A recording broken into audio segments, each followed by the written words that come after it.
தனது சிலை ஒன்றும் வேல் ஒன்றும் குளத்துக்குள் புதைந்து கிடப்பதாகவும் அதை எடுக்க வேண்டும் எனவும் கூறியிருக்கிறார். எப்பா முருக பெருமான் வந்து ரொம்ப சந்தோஷம். இப்ப வந்து உன்னுடைய அம்மனுடைய ஆலயத்தில் எதுக்கு வந்துக்கிற?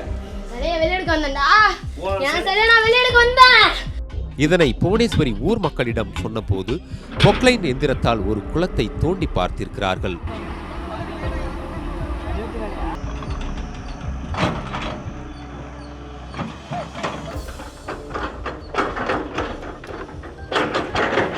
ஆச்சரியப்படும் வகையில் முதலில் 5 அடி ஆழத்தில் சூலம் ஒன்று கிடைத்திருக்கிறது.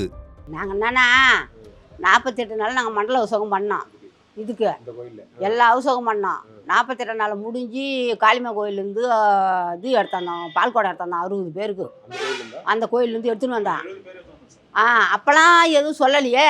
இப்படின்னா வந்து நீ சொல்கிற அப்படின்னு கேட்டதுக்கு, எனக்கு இங்கே பூஜை செய்கிறீங்க, எனக்கு இங்கே வரணும்னு இஷ்டம், அதுக்கு தாண்டா வரேன், என்னை கொண்டாந்து இங்கே விடுங்கடான்னு சொல்லுது.